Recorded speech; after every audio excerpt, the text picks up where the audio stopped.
이 밤에 여호와를 앙망하는 자라는 제목을 가지고 함께 은혜 나누려고 합니다. 우리가 인생길을 걷다 보면 평탄한 길만 있는 것이 아닙니다. 평탄한 길도 있지만 때로는 오르막도 있고 또 때로는 내리막길도 있고 또 때로는 산도 만나고 또 때로는 강도 만나고 절벽과 같은 막다른 곳에 이를 때도 있고요. 생각지도 못한 사나운 비바람, 풍랑을 만날 때도 있습니다. 우리가 걸어가는 인생의 길은요, 이런 여러 가지의 문제와 어려움들과 또 때때로 만나는 감당할 수 없는 문제들을 경험하기도 하는 것입니다. 갑자기 마주하게 되는 그런 어려운 문제 앞에서 우리의 삶의 모습을 돌아보면 하나님께서 우리와 함께 하심을 믿는 믿음으로 그것들을 반응하고 그것들을 대하기보다는 먼저 눈앞에 보이는 것들을 통해서 불평하고 원망할 때가 참 많이 있습니다. 상황을 탓하고 사람을 탓하고 환경을 탓하고 낙심할 때가 너무나도 많습니다. 그런데 오늘 저와 여러분이 어떠한 현실을 만나든 그것이 내리막이든 그것이 오르막이든 그것이 막다른 곳이든 생각지 못한 어려움이든 그 모든 상황 가운데에 우리가 현실을 인정하고 그 안에 함께 하시고 여전히 일하시고 역사하시는 그 하나님의 말씀 앞에 도우심을 구하며 살아갈 때에 우리가 눈물로 인내하며 나아갈 때에 우리의 삶에 역전되는 은혜가 있을 줄로 분명히 믿습니다. 오늘 우리는 그런 믿음으로 살아갈 수 있어야 합니다. 어떠한 상황과 형편에서도 세상을 바라보는 것이 아닙니다. 우리의 기준은 세상에 있는 것이 아니라 하나님의 말씀에 있음을 내가 담대히 선포하며 나아갈 때에 오늘 우리는 이 역전의 은혜를 누리며 살아가게 될 줄로 믿습니다. 오늘 내게 주어진 시간들 가운데에 고난을 인정하지 않고 원망하고 불평하고 미워하면서 살아간다면 우리는 그 고난이라는 상처로 인해서 우리 자신의 속마음이 병들고 곪고 스스로 자신을 죽이는 결과를 낳게 되는 것입니다. 그러나 고난이 올 때에 그 고난을 받아들이는 것입니다. 그리고 도리어 하나님의 기뻐하시는 뜻이 무엇인지를 깨닫기 위해 말씀 앞에 나아가는 것입니다. 그것이 무엇이냐? 여호와를 앙망하는 것입니다. 주님의 도우심을 구하는 것입니다. 그리고 인내하며 누구의 때를 기다리느냐? 하나님의 때를 기다리는 것입니다. 이만하면 됐으니 내가 이제 무엇인가 해보겠다 할 때는 결코 이룰 수가 없습니다. 그러나 그 고난 가운데 인내하며 하나님의 때를 기다릴 때에 하나님의 방법으로 우리를 분명히 인도해 가실 줄로 믿습니다. 여러분 오늘 우리 모든 믿음의 가족들이요 하나님께로부터 세임을 공급받고 하나님이 주시는 기쁨과 평강을 누리며 살아갈 수 있기를 주님의 이름으로 축복합니다. 그래서 오늘 이 밤에 여호와를 앙망하는 자라는 제목으로 함께 은혜를 나눌 때에 오늘 우리의 삶이 오직 여호와 하나님 앞에 집중하며 살아가기를 결단하는 은혜의 시간이 되시기를 주님의 이름으로 간절히 소망합니다. 여호와를 앙망하는 자의 삶은 어떤 삶이냐? 첫 번째는요, 주님과의 깊은 교제로 나아가는 삶입니다. 주님과 날마다 깊은 교제 가운데 살아가는 삶입니다. 여러분 우리가 하나님과 깊은 교제를 맺고 관계를 맺고 살아가기 위해서는 우리는 어디 앞에 서야 될까요? 말씀 앞에 서야 하는 것입니다. 하나님은 말씀으로 우리에게 말씀하십니다. 하나님은 우리에게 사랑과 믿음을 행하는 삶을 살아가기를 원하시고 그 말씀의 뜻 가운데에 우리의 삶을 세워가기를 원하신다는 것입니다. 원래 보면 31절에 보면요, 오직 여호와를 앙망하는 자는 무엇을 얻는다고 했습니까? 새 힘을 얻는다라고 말씀합니다. 주님과 날마다 동행하며 깊은 교제 가운데 나아가는 삶은요, 때마다 일마다 필요한 힘을 하나님께서 공급해 주신다는 것입니다. 내게 필요한 것들을 채워가시는 분이시라는 것입니다. 그래서 독수리가 날개치며 올라감 같을 것이고 다른 박질하여도 공개하지 않을 것이며 걸어가도 피곤하지 아니하리로다 라고 말씀합니다. 주님과 깊은 교제 가운데 말씀의 능력을 힘입어 살아가는 자에게 주어지는 놀라운 축복의 말씀인 것입니다. 근데 이 말씀은요, 이스라엘 민족이 그들이 범한 죄로 바벨론에서 포로 생활을 하고 있을 때 이사야라는 선지자를 통해서 주시는 말씀입니다. 세월이 흘러서요 50년, 60년, 70년 가까이 되었는데요 아직도 그들은 여전히 포로 생활 가운데 해방될 희망이 보이지 않는 그런 삶의 자리에 있었을 때였습니다. 그러니 그들 가운데는요 낙심하는 사람들이 많습니다. 대체 하나님 언제까지입니까? 정말 하나님이 함께 하시는 것이 맞습니까? 실망합니다. 그리고 원망합니다. 근데 이때 하나님의 사람인 선지자 이사야를 통해서 주시는 말씀입니다. 여기서 악망한다라는 말은 어떤 의미가 있냐면요 의지한다라는 뜻이 있습니다. 여호와를 의지한다라는 것. 여러분에게 어려움이 닥쳤을 때에 혹시 문제를 만났을 때에 여러분은 무엇을 의지하고 살아가십니까? 내 경험을 의지하십니까? 내 지위를 의지하십니까? 내가 가진 것들을 의지하고 살아가고 있으십니까?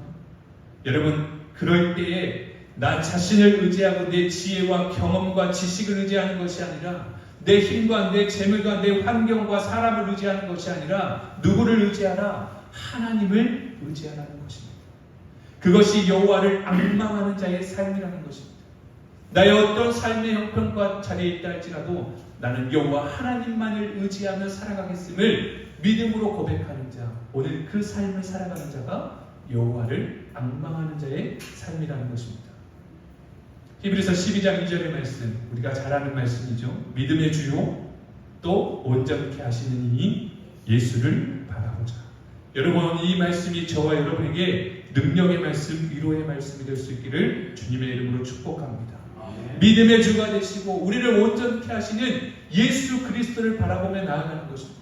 하나님을 신뢰하고 그 하나님을 의지하며 나아가는 것입니다. 내 힘으로 하려고 할 때 도저히 할 수 없는 일들도 하나님이 하시면 너무나도 쉽게 해결되는 일들을 너무나 많은 경험을 통해 우리는 잘 알고 있습니다. 그런데도 우리는 여전히 나를 의지하고 내 생각과 경험을 의지하려고 합니다. 여러분 오늘 하늘나라를 소망하며 살아가는 저와 여러분에게 끝까지 우리와 함께 하시고 도우시는 주님을 의지하며 살아가는 여호와를 앙망하는 자의 삶이 되시기를 주님의 이름으로 축복합니다. 또한 앙망한다라는 말은요 어떤 뜻이 있냐면 생각한다라는 뜻이 있습니다. 골로새서 3장 1절 이하의 말씀에 보면요 이렇게 기록합니다. 너희가 그리스도와 함께 다시 살리심을 받았으면 위의 것을 찾으라. 거기는 그리스도께서 하나님 우편에 앉아 계시느니라. 위의 것을 생각하고 땅의 것을 생각지 말라라고 말씀합니다.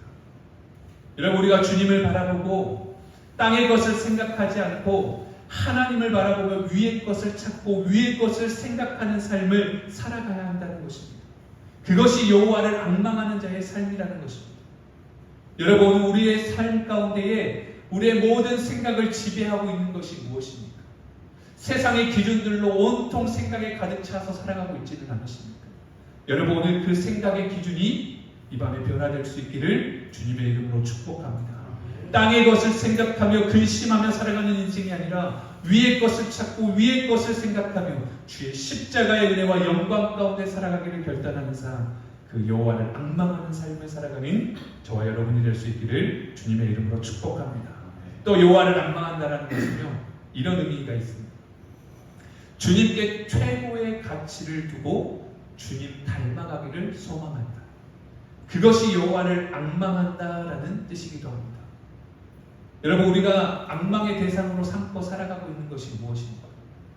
혹 사람을 세상에 있는 무엇이든지 향락이든지 쾌락이든지 영광이든지 세상에서 누리는 지위든지 돈이든지 그런 것들을 선망의 대상으로 삼지 말고 오직 주님을 우리의 앙망의 대상으로 삼으라고 말씀하시는 것입니다. 여러분 주님께 최고의 가치를 두고 주님 닮아가기를 힘쓰는 우리 사랑하는 믿음의 가족들이 되시기를 주님의 이름으로 축복합니다. 다른 것에 한눈 팔지 않고 다른 것에 시선을 돌리지 않고 다른 것들을 생각하고 다른 것들을 의지하며 살아가는 것이 아니라 오직 여호와 하나님만을 의지하고 생각하며 최고의 가치를 두고 닮아가기를 힘쓰는 저와 여러분의 삶이 될 수 있기를 주님의 이름으로 간절히 소망합니다. 제가 예전에 한번 말씀드렸던 이야기인데요. 시집갈 나이가 된 한 처녀가 있었습니다. 그런데 이 처녀에게요 3명의 구원자가 나타났습니다. 서로 앞을 다투어서요 청혼을 해가지고 그녀와 결혼을 하려고 합니다. 근데 마음을 정하지 못한 이 여인이요 달리기 경주를 해서 자기를 붙잡는 자와 결혼을 하겠다라고 이야기를 합니다. 그래서 이 처녀가 경주를 하기 전에요 자신의 주머니에 돈을 가득 넣었습니다. 그래서 이제 그들이 모두 뛰기를 시작합니다. 한 청년이 처녀를 거의 다 따라잡았습니다. 이제 곧 이 여인과 결혼할 수 있는 기회를 포착할 수 있는 저럴 기회를 잡은 거예요. 그런데 그때요 이 여인이요 그 처녀가요 돈을 한 움큼을 달려오는 청년을 향해서 탁 뿌렸습니다. 이 청년이 어떻게 했을까요? 막 달려서 거의 다 왔는데 돈 때문에 돈을 바라보더라고 여인을 놓쳐버리는 거예요. 두 번째 젊은이가 또 쫓아옵니다. 처녀가 거의 가까이 왔을 때 똑같이요 돈다발을 또 떨어뜨렸습니다. 그랬더니 이 청년 역시 그 돈을 줍느라고요 정신이 팔려버립니다. 세 번째 청년, 이 청년은 어떻게 했을까요? 이야기를 끝내려면 어떻게 해야 될까요? 돈을 안 줘야 되겠죠. 마지막 남은 돈을 한 움큼 다 땅에다 뿌렸습니다. 그런데요 돈을 쳐다보지 않고 결국 이 여인을 쫓아가면서 그 여인을 계속해서 따라가 결국 붙잡았습니다. 그리고 이 남자는 그 여인과 결혼을 했다라는 이야기가 있습니다. 무슨 이야기냐면요 우리가 주변의 다른 것들에 세상적인 것들에 마음을 빼앗기고 살아가면요 정말 우리가 바라봐야 하고 우리가 쫓아가야 할 것들을 놓칠 때가 너무나 많이 있다는 것입니다. 세상의 것들을 바라보며 달려가지 않고요 오직 우리가 푯대를 향하여 예수 그리스도를 바라보며 달려가는 그 삶을 살아갈 때에 오늘 우리의 삶에 참된 기쁨과 평강이 임할 줄로 분명히 믿습니다. 여러분 우리 어린아이들에게 설교할 때 그런 이야기들을 합니다. 예수님 안에는 온갖 보화가 숨겨져 있다. 예수님 안에는 온갖 보물들이 숨겨져 있어 라고 이야기합니다. 주님을 붙잡게 되면은 주님 안에 있는 모든 것들이 주님의 능력이 주님의 신실하심이 주님의 성품이 무엇이 되냐 나의 소유가 된다는 것입니다. 그러기에 우리는 주님을 바라보고 주님을 쫓아 살아갈 수 있어야 된다는 것입니다. 예수님을 바라보는 사람은요 예수님을 바라보고 달려가는 사람은요 삶의 목표가 분명합니다. 우리가 아무리 바쁘고 분주하다 할지라도 우리의 삶에 여유가 없다 할지라도 우리가 할 수 없는 수많은 부실들을 뒤로하고 우리가 바라보아야 하는 분명한 목적 예수 그리스도를 바라보며 살아갈 수 있기를 주님의 이름으로 축복합니다. 또 여호와를 앙망하는 사람은요 하나님과 깊은 교제 가운데 살아가기 때문에 언제나 기도하는 자리로 나아갑니다.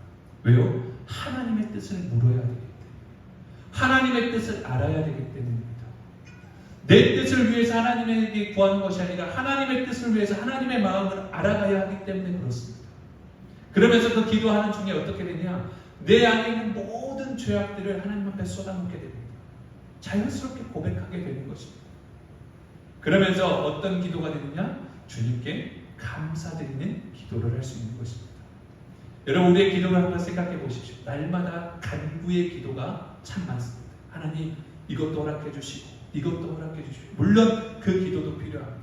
그런데 이 기도가 점점점 변해서 어떻게 변해지냐면요 하나님 앞에 그저 감사하는 것, 찬양하는 것, 영광을 돌리는 것 그러면서 다른 사람을 위해서 기도하기 시작합니다. 가정과 자녀와 나라와 민족을 위해서 점점 더 기도가 넓혀져 가는 것입니다. 그러면서 그 기도를 통해 하나님과 교통하는 삶을 살아가게 된다는 것입니다. 사랑하는 여러분, 오늘 저와 여러분이 기도의 자리로 나아갈 수 있기를 주님의 이름으로 축복합니다. 하나님의 뜻을 묻고 하나님의 뜻을 알고 하나님의 말씀대로 살아가기를 소망하며 하나님과 날마다 교통하고 교제할 수 있는 삶, 오늘 그 삶을 살아가는 저와 여러분의 삶이 될 수 있기를 주님의 이름으로 간절히 소망합니다. 이러한 삶을 살아갈 때 우리는요 정말 주님과의 친밀한 교제 가운데에 하나님의 뜻이 무엇인지를 바로 알고 살아갈 수 있다는 거예요. 믿음의 삶을 살아갈 수 있다는 거예요. 여러분 성도에게 믿음이라고 하는 것은 그냥 일주일에 한두 번 교회에 와서 경험하는 그냥 이벤트와 같은 그런 신앙이 아닙니다. 우리에게 믿음이라고 하는 것은요 계속해서 강조하지만 삶 속에서 녹아지는 것입니다. 삶을 살아내는 능력이 있어야 한다는 것입니다. 그래서 이런 삶은요 신앙생활하는 것, 하나님을 예배하고 말씀 앞에 나가고 기도하는 것에요 수많은 것들을 투자합니다. 교회 문 안팎을 방문하고 나서서 예수 그리스도의 제자로 전도자로 주의 사랑을 전하고 내 정체성을 분명하게 확고하게 여기고 살아가게 된다는 것입니다. 사랑하는 우리 모든 믿음의 가족들이 항상 주님을 생각하고 여호와를 앙망하며 우리의 삶에 살아계신 하나님의 임재와 신뢰와 능력에 대해서 날이 갈수록 더 큰 확신을 갖고 살아갈 수 있기를 주님의 이름으로 축복합니다. 여호와를 앙망하며 주님과 깊은 교제 가운데 나아가는 저와 여러분이 될 수 있기를 간절히 소망합니다. 두 번째는요, 여호와를 앙망하는 자의 삶은 온전한 믿음으로 살아가는 삶입니다. 예수님을 믿음의 주요 온전케 하시는 이라고 우리가 고백합니다. 우리가 예수님을 바라보아야 할 이유가 있는데요. 첫 번째는 뭐냐? 예수님은 우리에게 참 믿음을 허락하시는 분이시기 때문에 그렇습니다. 여러분, 믿음에는요 여러 가지가 있습니다. 어떤 사람은요 귀신을 믿습니다. 어떤 사람은요 우상을 믿습니다. 또 어떤 사람은요 자기 자신을 믿습니다. 또 어떤 사람은 자연을 신으로 믿고 숭배합니다. 그런데요 이 모든 것들은요 우리에게 무엇을 줄 수 없느냐? 구원을 줄 수가 없습니다. 구원의 능력이 없는 것들입니다. 그런데 사망을 이기고 부활하신 참 생명이 되신 예수님은 우리에게 영원한 생명을 허락해 주셨다는 것입니다. 하나님의 나라로 들어갈 수 있도록 허락하신다는 것입니다. 우리의 삶 가운데에 친히 목자가 되셔서 은혜를 주시고 인도해 가시고 붙들어 주시고 함께 하시고 도우신다는 것입니다. 또 두 번째는요, 예수님은 우리의 믿음을 온전케 하시는 분이시기 때문입니다.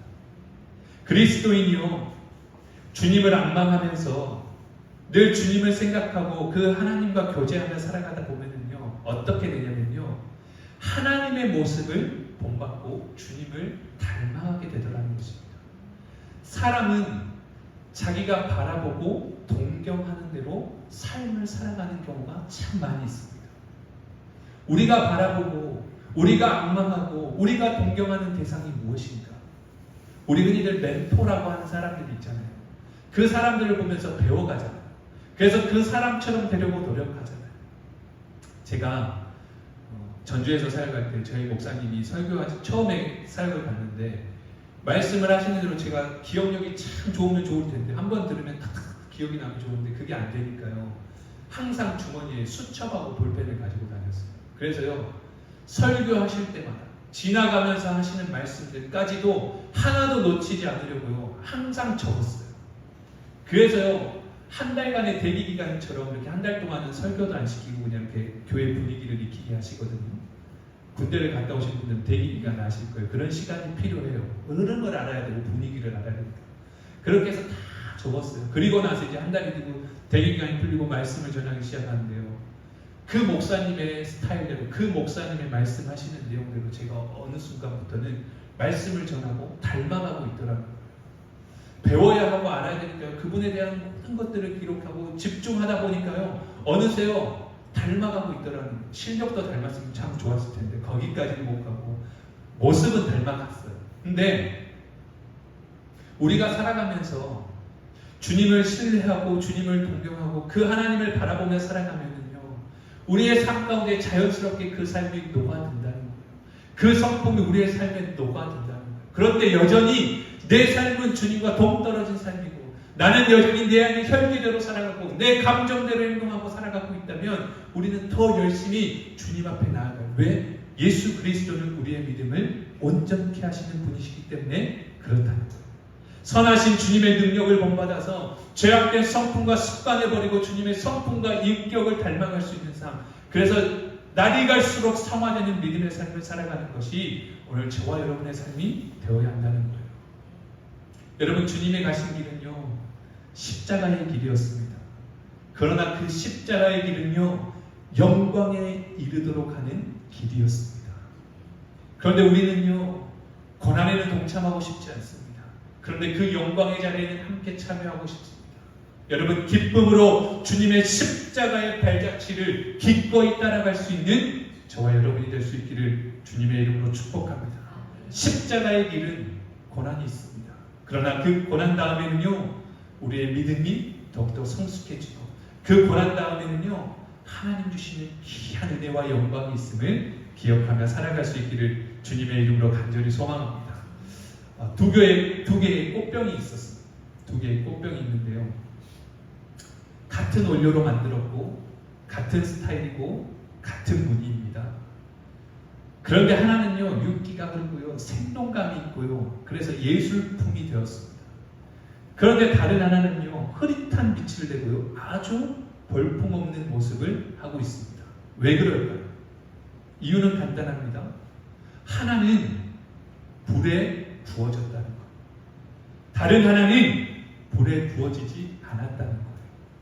하나는 윤기가 있고 빛이 나는데 하나는 윤기도 없고 빛도 없습니다. 이 두 가지의 꽃병이 우리에게 보여주는 것이 무엇이냐면요, 믿음은 고난을 통해서 완성되어 간다는 것. 불과 같은 고난 속에서도 우리가 흔들리지 않고 믿음을 지키며 나아갈 때에 그 믿음으로 아름답고 빛나는 열매를 맺을 수 있지만, 고난을 모르고 늘 편하게만 신앙생활을 한다면 반짝거리는 열매를 기대하기가 어렵다는 것입니다. 사랑하는 여러분, 오늘 우리가 예수 그리스도를 바라보고 끊임없이 주님 닮아가기를 소망하는 믿음으로 살아갈 수 있기를 주님의 이름으로 간절히 소망합니다. 그래서 우리의 영혼과 우리의 삶이 온전한 믿음으로 불 속에 들어갔어도 우리가 죄송합니다. 불 속에 들어갔다가도 변하지 않고 온전한 믿음으로 도자기와 같이 아름다운 신앙으로 열매 맺는 삶을 살아갈 수 있기를 주님의 이름으로 간절히 소망합니다. 마지막 세 번째입니다. 여호와를 앙망하는 자의 삶은요, 새 힘을 얻어서 인내로 끝까지 견디는 삶입니다. 여러분, 이것이 정말 중요합니다. 여러분, 하나님의 말씀 가운데 믿음으로 살아가는 것은요, 견뎌내는 것입니다. 버텨나가는 것입니다. 언제까지요? 하나님의 때가 이를 때까지. 여러분, 그래야지만 우리는 믿음으로 승리하는 삶을 살아가게 되는 것입니다. 성도로 살아가는데 너무나 감당하기 어려운 시험을 만날 때가 있습니다. 그때 하나님의 백성들이 해야 할 일은 한 가지입니다. 그 절망적인 순간에도 구름같이 둘러싼 앞서간 믿음의 선진들과 주를 우러러 바라보는 것입니다. 우러러 바라본다는 것은 무슨 의미냐면요, 참을성 있게 기다린다는 뜻입니다. 이 말은 단순하게 바라본다라는 의미보다는요, 기다린다는 의미가 더 강합니다. 이 말은 우리에게 인내와 오랜 참음에 대해서 말씀하십니다. 주님의 참으심을 생각하고 하나님의 때가 이를 때까지 인내하며 기다리라는 것입니다. 인내라고 하는 것은요, 하나님의 정한 시간까지 기다리는 것입니다. 나의 시간이 아니고요, 나의 계획이 아닙니다. 하나님의 시간과 하나님의 때가 있다는 것입니다. 하나님은요, 그 때를 이미 정하셨습니다. 그런데 우리가 생각할 때 하나님께서 우리를 인도하신다면 고난 없이 형통하게 모든 것들을 이루어가시면 얼마나 좋을까라고 생각할 수 있습니다. 오늘 제가 어떤 말씀의 영상을 듣는데요, 그런 말씀을 듣게 됐습니다. 여러분, 우리가 큰 고난 없이 평탄하게 어떤 어려움들을 지나갈 때에는요, 우리는 착각한다는 거예요. 어떻게 착각하냐? 내가 했다라고 착각한다는 거예요. 내 힘으로 했다라고 착각한다는 거예요. 그런데 정말 어려운 가운데에서 우리가 그 길을 건너갈 수 있다면 그것은 하나님이 하셨음을 기억하고 기념할 수 있다는 거예요. 여러분, 우리는 그 시간들을 견뎌 나아가는 것입니다. 내가 다 알 수도 없는 하나님의 계획과 하나님의 시간 앞에 우리는 살아가고 있다는 것입니다. 그러기에 우리는 뭐 해야 되냐? 하나님의 때까지 인내하며 나아가는 것입니다. 그런데 우리가요, 그 인내하는 힘조차도요, 하나님께서 허락해 주신다는 거예요. 새 힘을 허락해 주신다는 겁니다. 독수리가 날개쳐 올라간 것 같이 새 힘을 우리에게 허락하셔서 그 길들을 지나가게 하시고 인내하게 하신다는 것. 여러분, 하나님의 약속을 믿고 인내하는 시간이 우리에게 필요합니다. 이스라엘 민족들이 아무리 바벨론의 다스림 안에서 지내야 했음에도 불구하고 여전히 하나님의 때를 기다리며 그들은 하나님을 향한 섬김, 하나님에 대한 신뢰, 하나님에 대한 기도, 하나님의 말씀 앞에 나아가는 것을 결코 게을리해서는 안 되는 것이죠. 우리의 삶도 마찬가지입니다. 오늘 보면 28절의 말씀처럼 하나님이 영원하신 분이심을, 하나님은 시간을 초월하시고 공간을 초월하시는 영원하시고 무소부지하신 하나님이심을 기억하며 나아가는 것. 그때 피곤하지도 곤비하지도 않고 명철과 지혜가 충만하신 분이 우리의 사정을 다 기억하시고 인도해 가신다는 것을 믿음으로 바라보고 나아갈 수 있기를 주님의 이름으로 축복합니다. 하나님이 명철이 있으셔서 피곤한 자에게는 능력을 주시고 무능한 자에게 힘을 주시겠다고 말씀합니다. 여러분, 피곤한 자에게는요 능력을 주신다는 거예요. 무능한 자에게는요 힘을 주신다는 거예요. 누구에게나가 아닙니다. 여호와를 앙망하는 자에게 주어진다는 것입니다. 31절에 오직 여호와를 앙망하는 자 새 힘을 얻을 것이요 독수리가 날개치며 올라감 같을 것이다 라고 말씀합니다. 여호와를 앙망하는 자의 신앙의 모습을 독수리와 같이 비교합니다. 독수리는요 순결한 새입니다. 또 독수리는요 높고 멀리 날 수 있는 새입니다. 또 독수리는요 힘이 세고 강한 새입니다. 여러분, 오늘 우리가 독수리와 같이 날개치며 올라갈 수 있는 삶으로 인도해 가신다라고 말씀합니다. 주님을 앙망하며 나아갈 때에, 여호와를 앙망하며 나아갈 때에 오늘 우리의 삶 가운데 날마다 함께 하시겠다라고 말씀합니다. 이 모든 일에 우리를 사랑하시는 이로 말미암아 우리가 넉넉히 이기느니라라고 분명하게 선포하십니다. 사랑하는 여러분, 오늘 이 믿음의 고백이 우리의 선포가 되어서 담대한 믿음으로 승리하며 살아가시기를 주님의 이름으로 간절히 소망합니다. 여호와를 앙망하는 자의 삶은요 하나님과 깊은 교제로 나아가는 삶입니다. 여호와를 앙망하는 자의 삶은요 온전한 믿음으로 나아가는 삶입니다. 여호와를 앙망하는 자의 삶은 새 힘을 얻고 인내하며 끝까지 견디는 삶입니다. 오늘 사랑하는 우리 모든 믿음의 가족들이 여호와를 앙망하는 자의 삶을 살아가며 하나님이 기뻐하시는 듯 이 땅 가운데 이루며 영광 돌리며 살아갈 수 있는 믿음의 승리자들이 다 되시기를 주님의 이름으로 간절히 소망합니다. 기도하겠습니다.